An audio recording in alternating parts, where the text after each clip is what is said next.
Greetings out there in YouTube land. This is Morris Man, and as always, I thank you guys for coming to my channel. Today, I'm going to do another music commentary per request from a comment from one of my subscribers. And I told him that actually I would just probably do a full video on this, addressing this comment, because I think a lot of people will benefit from, the response that I'm going to give. And the response or the comment reads like this. What's up, Morris Man? You've always provided good knowledge. Thank you. Here is my take, and please correct me if I'm wrong. I think it depends on, because what he's talking about, my question regarding the commentary I did yesterday about, the life expectancy of rappers, in the business. So it says that I think it depends on gender.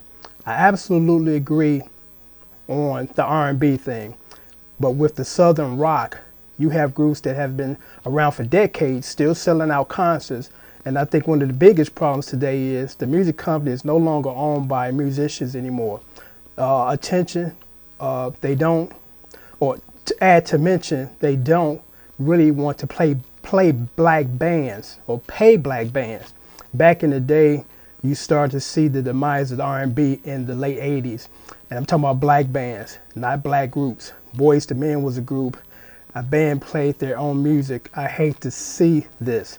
I know I'm going to catch flack for it, but in my humble opinion, the best days of R&B are behind us. R&B will never be as it used to be. I'm going to address that. As far as life expectancy for rock bands versus R&B bands, it's no comparison. Because here's some numbers that we don't think about. First of all, there are more white people than black people, which means that there are going to be more white people supporting white groups. There are going to be more white people in votes as far as bigger numbers.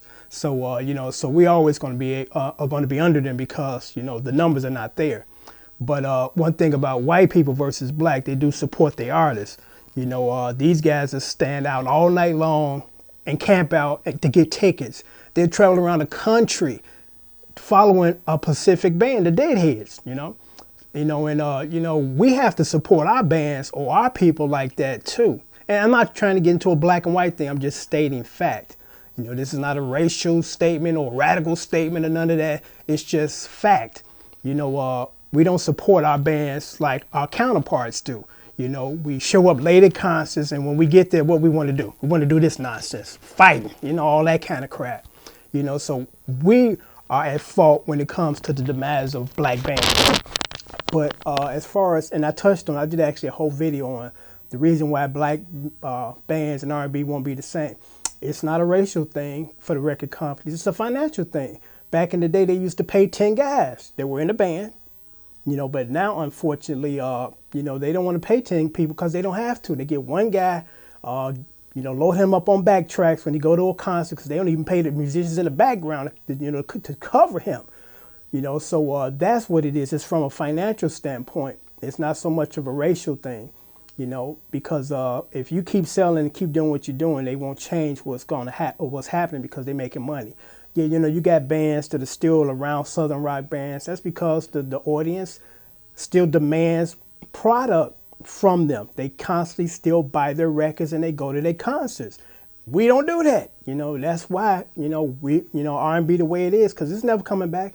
I don't think that there's never going to be a surge of quote unquote young black guys playing band, playing guitar, keyboards, singing, background horns, none of that, drums.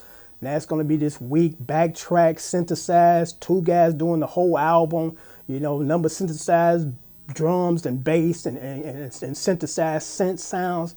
That's the future, unfortunately, of R&B. Because I look at R&B now, I'm like, this ain't R&B no more. This is techno, And then the R&B that's still around is called neo soul. That's just R&B. Ain't nothing new about these styles. They're just giving them new names or different names. But as far as the rap thing, which is different from R&B, is this.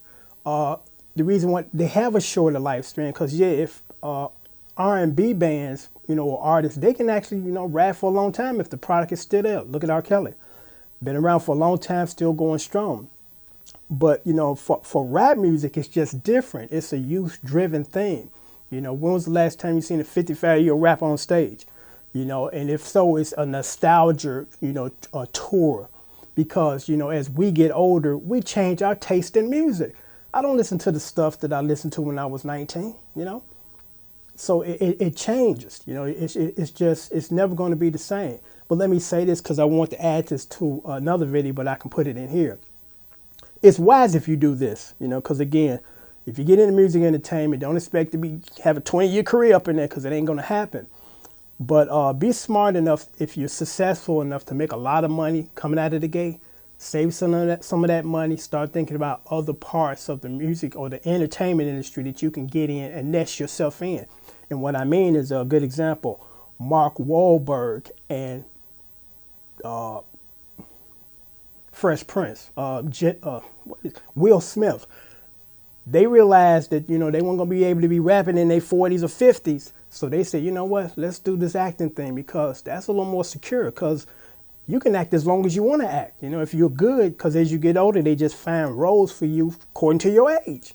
You know, so they're not worried about in 3 years, I'm not going to be able to do this anymore because people are looking at me and saying I'm too old. You know, so that's another thing that you want to look at when you get into the music industry. Don't expect to be up in there 15, 20 years. You know, it's just not going to happen. Because again, that's just the way it works. You know, it's a quick turnaround. And if you get in and get in big, yeah, you're going to get paid ugly, you know, but getting paid ugly, it's not going to last for 10, 15, 20 years. Because again, R&B is different from rock. It's different from rap, you know, and rap has the shortest shelf life expectancy. You know, so again, you know, that's kind of my take on this comment, my response. That and then he stated about how the musicians are not a part of the record companies anymore. I mean, everything changes. Nothing stays the same. Because I'm looking at baseball. You know, baseball, how it is managed now is totally different from how it's managed 30 years ago. And in 30 years down the line, it's going to be managed differently from it is now. You know, so don't expect nothing to stay the same. You know, be prepared for change and start preparing for change because guess what? Change is coming, whether you're going to embrace it or not or get left behind. You know, so on that note,